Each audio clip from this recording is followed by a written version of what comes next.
오늘도 이곳에 함께 모여 하나님께 예배드리고 계신 여러분 모두에게 우리 주님의 은혜와 평화가 넘치시기를 바랍니다.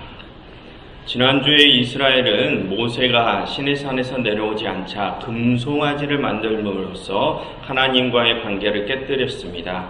그 사건의 핵심은 그들이 하나님을 버리고 다른 신을 선택한 것이 아니라 그들이 하나님 외에도 또 다른 신을 자신들의 인도자로 섬겼다는 것이 그 사건의 핵심이었죠.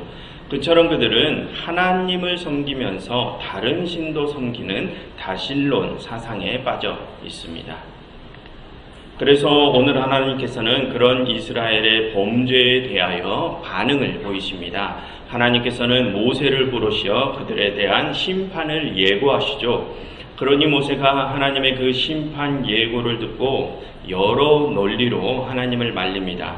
그래서 결국엔 모세의 그 중재 때문에 하나님께서 뜻을 돌이키시죠. 그럼 그러한 내용이 또 어떠한 의미를 가지고 있는지 한번 알아보도록 하겠습니다. 여러분, 방금 말씀드린 것처럼 오늘 하나님께서는 이스라엘의 반역에 대하여 반응하시죠. 그럼 여러분, 이스라엘의 그 반역에 대하여 하나님께서 가장 처음 보이신 반응이 무엇입니까? 7절을 보시면 모세를 부르시는 것이 가장 첫 반응입니다. 그럼 여러분, 왜 하나님께서는 이스라엘 백성들이 범죄를 저질렀는데 모세를 먼저 부르시는 것일까요?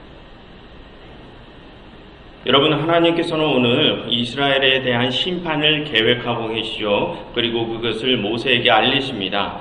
그럼 여러분, 그렇게 이스라엘을 심판하시기로 마음을 먹으셨다면 그들을 바로 심판하시면 될 일이지 왜 그 전에 모세를 먼저 부르시어 그 심판에 대한 예고를 하시는 것일까요? 그것이 오늘 본문의 해석의 포인트입니다. 그러니 여러분들께서는 그것을 머릿속에서 계속 생각하시면서 설교를 따라오시기를 바랍니다. 말씀드린 것처럼 하나님께서는 오늘 이스라엘을 심판하시기 전에 모세를 부르십니다. 그리고 그에게 어떤 말씀을 하십니까? 7절과 8절을 보십시오. 거기서 하나님께서는 이스라엘의 행동을 비꼬시는 듯한 말씀을 하십니다. 7절에서 하나님께서는 모세에게 모세 너는 부패한 나의 백성에게 내려가라 라고 말씀하지 않으시고 모세 너는 네가 애굽에서 인도하여 낸 너의 백성에게로 가라 라고 말씀하십니다. 마치 이스라엘이 하나님 당신의 백성이 아닌 듯이 말씀을 하시죠. 그리고 8절에서도 하나님께서는 그들이 금송아지를 만들고 이 금송아지가 우리를 애굽 땅에서 인도하여 낸 우리의 신이다 라고 외쳤다고 모세에게 말씀을 하십니다. 지금 이스라엘이 금송아지의 백성임을 자처한다 라고 말씀하시는 것이죠. 그처럼 지금 하나님께서는 백성들이 당신의 계명을 어기고 당신 외에 다른 신을 섬기는 상황을 비꼬시는 것입니다. 그럼 여러분, 지금 하나님께서 이스라엘의 범죄 행위를 그렇게 비꼬시는 이유가 무엇일까요? 여러분, 지금 이스라엘은 자신들 눈에 자신들의 이끌 인도자가 보이지 않자 불안해하며 금송아지를 세웠습니다. 그럼으로써 그들은 나 외에 다른 신을 섬기지 말라 하신 하나님의 계명을 어기고 하나님 외에 또 다른 신에게 자신들의 앞날을 의지하려 하죠. 그러니 하나님께서는 만약 지금 그들이 원하는 것이 바로 그런 것이라면 그들이 원하는 대로 그래 그렇게 해주겠다 이렇게 말씀하시는 것입니다. 그래서 지금 하나님께서는 그들을 더 이상 당신의 백성이라고 말씀하지 않으시고 모세에게 그들이 원하는 너의 백성에게로 가라 라고 말씀하시죠. 하나님께서는 백성들이 그렇게 당신 외에 다른 존재에게 의지하기를 원한다면 그들이 원하는 대로 이제 더 이상 그들을 당신의 백성 삼지 않겠다라고 말씀하시는 것입니다. 그러니 그들을 모세 너의 백성으로 삼든지 아니면 금송아지의 백성으로 삼든지 그들이 원하는 대로 해라 라고 비꼬시는 것이죠. 그럼 여러분, 지금 하나님께서는 이스라엘이 그렇게 다른 우상을 따르다 진멸의 길로 떨어지기를 정말로 원하실까요? 여러분, 다음 9절과 10절을 보시면 하나님께서는 모세에게 그렇게 범죄한 이스라엘을 진멸할 것이니 너는 내가 하는 대로 그냥 놔두라 라고 하시죠.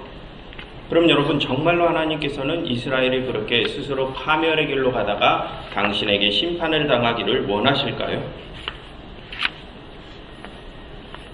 여러분, 지금 하나님께서는 이스라엘을 심판하시려고 이미 마음 먹으신 것 같습니다.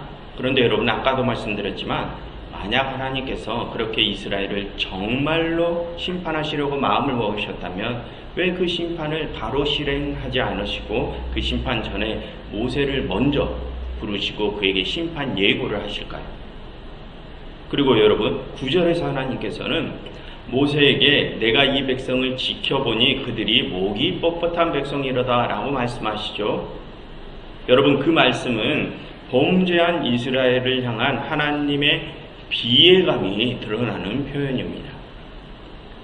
여러분, 지금까지 이스라엘은 야곱의 때부터 계속해서 하나님의 명을 어겼습니다. 그런데 그럼에도 하나님께서는 그런 이스라엘을 계속해서 돌보시고 고통 속에서 그들을 계속해서 구원하시기를 반복하셨죠. 하지만 이번에도 또다시 이스라엘은 하나님을 배신하고 다른 존재에게 자신들의 앞날을 의지하려 합니다. 여러분, 백성들의 그런 모습을 바라보시는 하나님의 심정이 어떻겠습니까? 이루 말할 수 없이 비통하시겠죠. 그런 하나님의 비애감이 들어간 표현이 바로 이 9절의 말씀입니다. 그처럼 여러분, 지금 하나님께서는 이스라엘을 심판하시기 전에 모세를 먼저 부르시고 그에게 당신의 그런 비참한 심정을 전달하십니다. 그럼 여러분, 왜 하나님께서는 심판 전에 그렇게 하실까요? 어쩌면 지금은 하나님께서는 이스라엘을 정말로 심판하려 하시는 것이 아닐지도 모릅니다.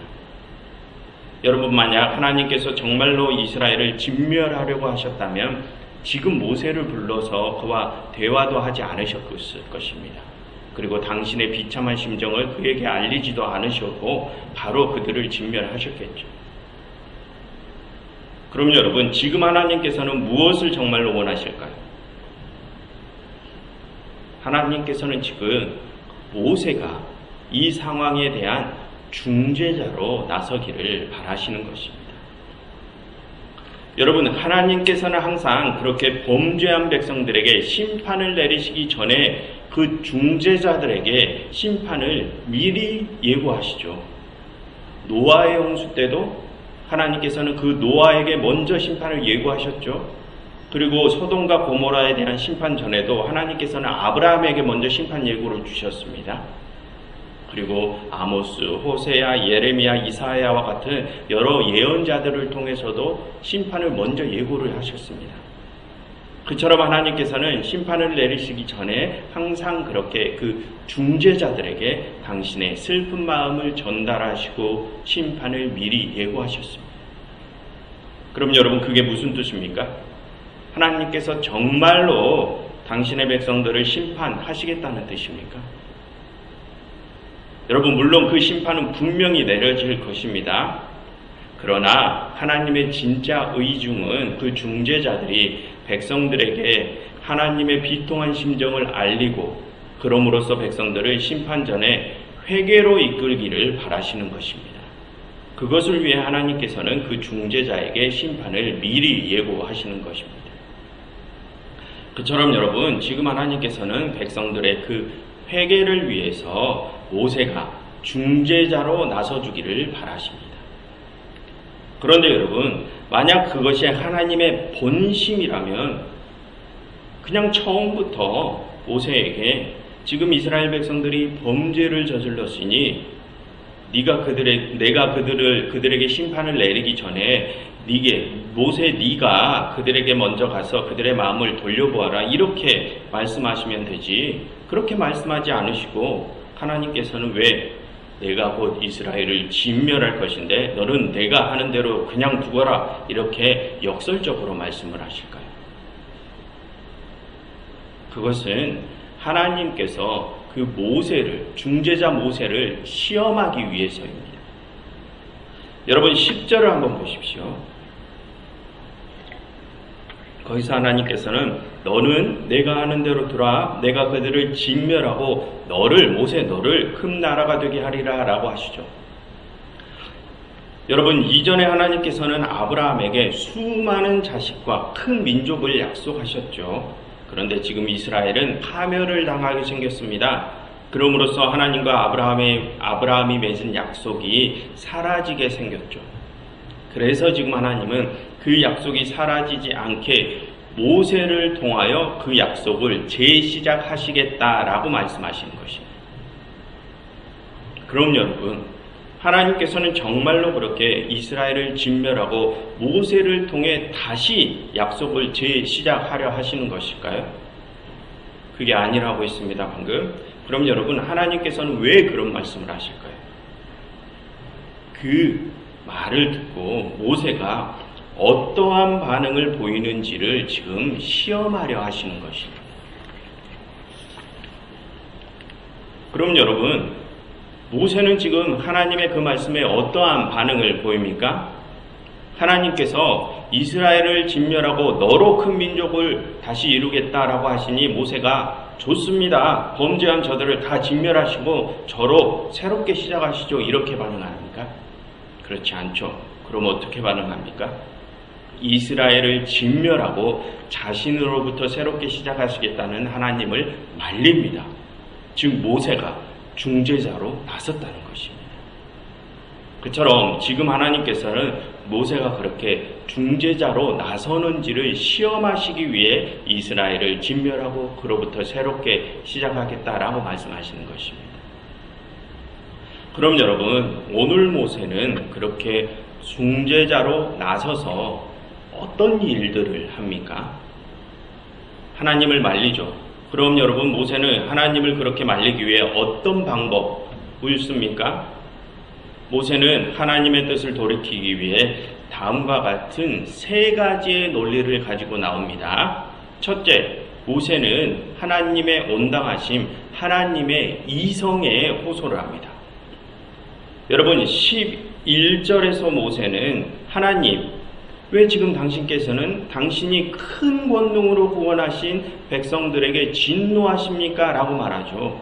그것은 하나님, 당신께서는 어렵게 그들을 구원하시고서는 왜 그들을 지금 없애려 하십니까? 이런 뜻입니다.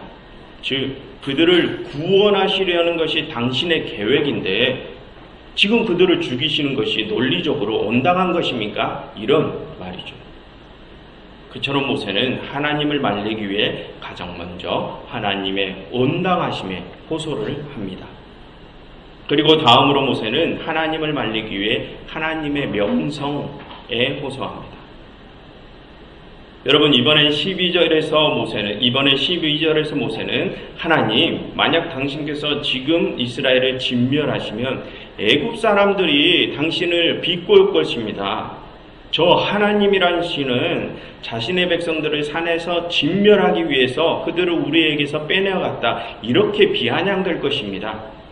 그럼 이 세상에 하나님의 명성이 어떻게 되겠습니까? 이렇게 말리는 것입니다.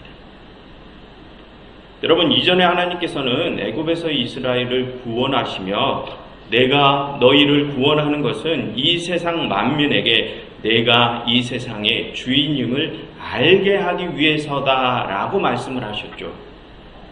그런데 여러분, 만약 지금 하나님께서 이스라엘을 진멸하시면 이 세상에 하나님의 그 명성, 하나님의 이름이 어떻게 퍼지겠습니까? 세상의 그 하나님의 이름은 이 세상의 창조주의자, 구원자로 알려지는 것이 아니라 파괴자로 알려지겠죠. 그래서 지금 모세는 그렇게 하나님의 명성에 호소하며 이스라엘을 진멸하시려고 하나님을 말립니다. 그리고 또 모세는 13절에서처럼 하나님의 약속에 호소합니다. 모세는 하나님께서 아브라함과 맺으신 약속, 그의 후손을 하늘의 별처럼 많게 하고 그들에게 영원한 기업을 주시겠다는 그 약속을 꺼내면서 하나님, 지금 이스라엘을 당신께서 진멸하시면 당신께서 스스로 당신의 언약을 깨뜨리시는 꼴이 됩니다.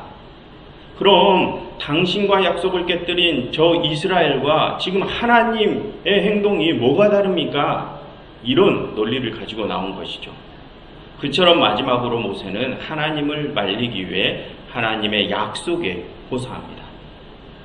그렇게 오늘 모세는 하나님의 온당하심과 하나님의 명성과 하나님의 약속에 호소하며 하나님을 말립니다. 그럼 여러분, 하나님께서는 그런 모세의 중재를 들으시고 어떻게 반응하십니까? 14절, 다른 아무런 말씀도 없이 이스라엘에 대한 진멸 계획을 철회하시죠. 여러분, 그렇게 하나님께서 모세의 말을 들으시고 곧바로 당신의 뜻을 돌이키셨다는 것은 애초에 하나님께서는 이스라엘을 진멸하시려는 마음이 없으셨음을 보여줍니다.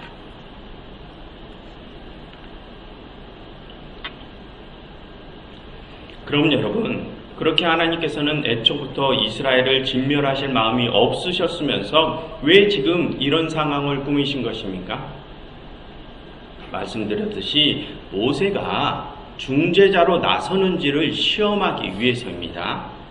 그런데 여러분, 우리는 여기서 하나님께서 지금 모세에게 하신 그 시험이 하나님이 그를 테스트하려고 하는 것이 아니라 그를 훈련시키시는 것임을 알아야 합니다. 여러분, 우리는 살아가면서 여러 시험에 빠지죠. 그럼 여러분, 하나님께서는 왜 우리에게 그런 시험들을 주십니까?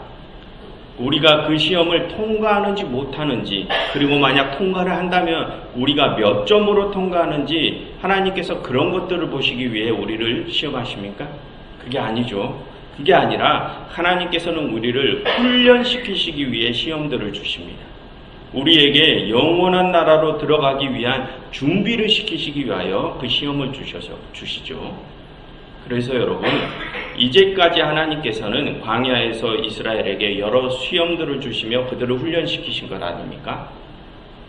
그처럼 여러분, 지금 하나님께서는 이미 벌어져 버린 이 금송아지 사건을 통하여 그 지도자, 중재자인 모세를 훈련시키시는 것입니다.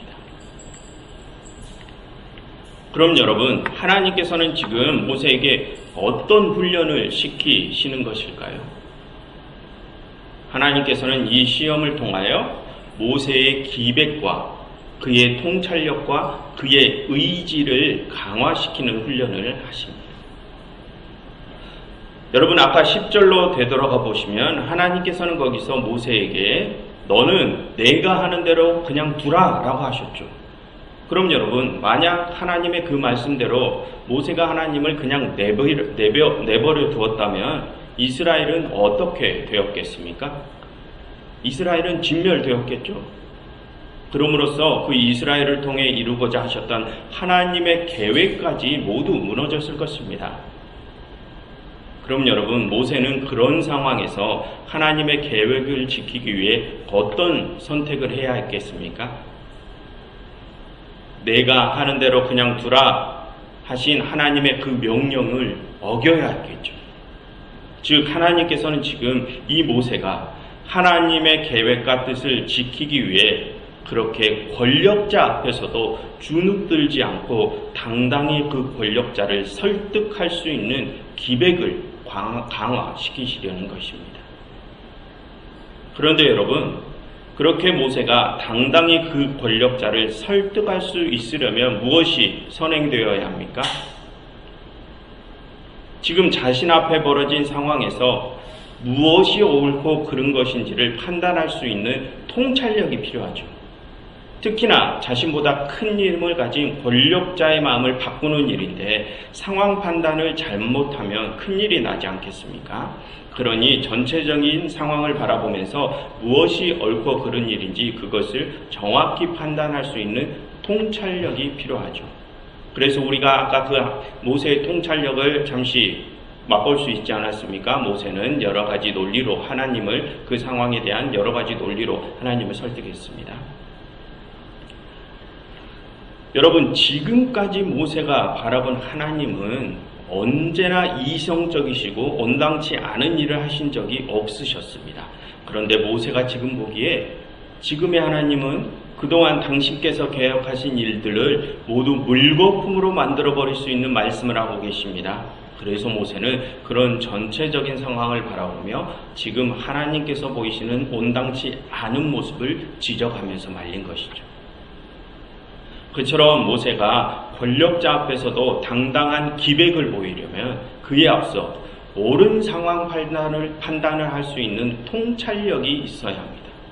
하나님께서는 지금 모세의 그 통찰력을 훈련시키시는 것입니다. 그런데 여러분, 그렇게 모세가 그런 통찰력을 가졌다고 할지라도 단순히 그 통찰력만으로는 그가 권력자의 행보를 바꿀 수 없죠. 그런 상황 판단을 잘했는데 내가 이 상황을 바꾸고 싶은 마음이 없으면 이런 상황은 일어나지 않습니다. 모세는 그거 바꿀 수 없습니다. 그럼 여러분, 그 상황에서 뭐가 더 필요합니까? 자신이 옳다고 생각하여 지금까지 지켜온 것을 앞으로도 계속 지켜내겠다는 굳은 의지가 필요하죠. 이 세상 전체를 회복시키고자 하시는 그 하나님의 계획을 어떠한 일이 있더라도 굳건히 실현시키고자 하는 그런 의지가 필요합니다. 그런 굳은 의지가 있어야 권력자의 잘못된 행보를 가로막고 다시 온전한 방향으로 돌릴 수 있는 것이죠. 그처럼 하나님께서는 이 시험을 통하여 모세의 기백과 그의 통찰력과 그의 의지를 강화하는 훈련을 시키십니다. 그럼 여러분, 결국 하나님께서는 이 시험을 통하여 무엇을 하고자 하신 것입니까? 정말로 이스라엘을 진멸하고자 하신 것입니까? 그게 아니죠.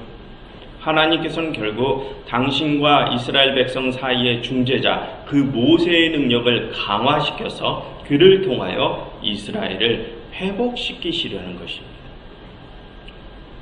여러분, 아까도 말씀드렸지만 애초에 하나님께서는 이스라엘을 진멸할 계획이 없으십니다. 왜죠? 지금까지 이스라엘의 반역은 한두 번이 아니었기 때문입니다. 여러분, 태초에 아담의 때부터 시작을 해서 하나님께서 창조하신 사람들, 그 피조물들은 계속해서 하나님의 말씀을 어기고 하나님을 배신해왔죠. 아담의 때도, 바벨탑 사건 때도, 노아 홍수 때도, 소돔 때도, 이삭과 야곱의 때도, 그리고 이 모세의 때도 하나님께서 창조하신 피조물인 사람들은 하나님을 계속해서 배신해왔습니다. 그런데도 여러분, 하나님께서는 계속해서 그들을 용서하시고 그들을 악에서 구원하셨죠. 무슨 뜻입니까? 하나님께서는 애초부터 당신의 백성들을 진멸하실 계획이 없으셨다는 것입니다. 그들을 향한 하나님의 진짜 계획은 그들의 회복이었다는 것입니다. 그럼 여러분, 오늘 본문의 핵심이 무엇입니까? 중재자 모세가 하나님의 뜻을 꺾었다는 것이 오늘 본문의 핵심입니까? 그 모세가 잘나서 하나님의 마음을 돌이켰다는 것이 본문의 핵심입니까? 그게 아닙니다. 오늘 본문의 핵심은 하나님께서 그만큼 우리를 사랑하신다는 것입니다. 매번 당신을 배신하는 그런 패역한 백성들이지만 하나님께서는 그런 우리와의 관계를 여전히 소중히 생각하신다는 것이 오늘의 본문의 핵심입니다. 그러니 하나님께서는 당신의 중재자를 통하여 당신의 백성들을 회복시키려 하시는 것이죠. 우리는 이 본문을 통하여 범죄한 우리를 향한 그 끝없는 하나님의 사랑을 읽어낼 수 있어야 합니다. 여러분, 우리도 이스라엘처럼 끊임없이 하나님을 배신하지 않습니까? 우리도 끊임없이 하나님이 아니라 세상의 다른 힘들에 우리의 앞날을 의지하려 하죠. 또한 끊임없이 우리는 하나님의 뜻이 아니라 우리의 뜻대로 우리의 삶을 꾸려나가려고 합니다. 그것을 위해 우리는 주인이신 하나님을 마치 우리의 종부리듯 했던 적이 수없이 많았죠. 그렇게 우리는 끊임없이 하나님을 배신한 자들이었습니다. 그런데 여러분, 그런 우리임에도 불구하고 하나님께서는 우리에게 어떻게 하십니까? 우리를 하염없이 용서하시고 또 용서하십니다. 하나님께서는 그렇게 우리를 사랑하십니다. 그럼 여러분, 우리가 그런 하나님의 사랑 앞에 어떠한 반응을 보여야 되겠습니까? 이제는 우리가 이 세상을 회복시키시려는 그 하나님의 뜻을 이루어 드려야 하지 않겠습니까? 그게 갚을 수 없는 사랑을 받은 우리가 해야 할 도리 아니겠습니까? 그런데 여러분, 그렇게 우리가 하나님의 뜻을 이루기 위해서는 우리가 갖추어야 할 능력들이 있습니다. 그 능력들은 하나님의 뜻을 끝까지 이루고자 하는 우리의 의지가 있어야 하고, 수많은 상황들 속에서 온전한 하나님의 뜻이 무엇인지 깨달을 수 있는 통찰력, 지혜가 있어야 합니다. 그리고 마지막으로는 우리가 이 세상의 그 어떠한 힘과 권력 앞에서도 굴복하지 않고 하나님의 뜻을 당당히 실현시키겠다고 하는 그 기백이 있어야 합니다. 그러한 능력들을 우리가 갖추어야 우리가 하나님의 뜻을 이루어 드릴 수 있습니다. 여러분, 하나님의 크신 사랑에 우리가 응답을 드리기 위해서는 그런 부단한 노력이 필요합니다. 그런데 그런 노력이 없이 우리가 가만히 앉아서 기도와 찬양을 한다고 우리가 하나님의 사랑에 응답을 드릴 수 있는 것이 아닙니다. 그러니 여러분, 여러분들의 삶 속에서 하나님의 뜻을 이루기 위해서 최선의 노력을 기울이십시오. 그래서 우리를 향한 하나님의 그 크신 사랑에 조금이라도 응답을 드릴 수 있는 우리 모두가 되기를 간절히 바랍니다. 기도하겠습니다. 하나님, 저희를 훈련시켜 주시고 그 훈련을 통하여 저희가 당신의 일꾼으로서 능력을 갖추게 하시옵소서. 예수 그리스도의 이름으로 기도드렸습니다.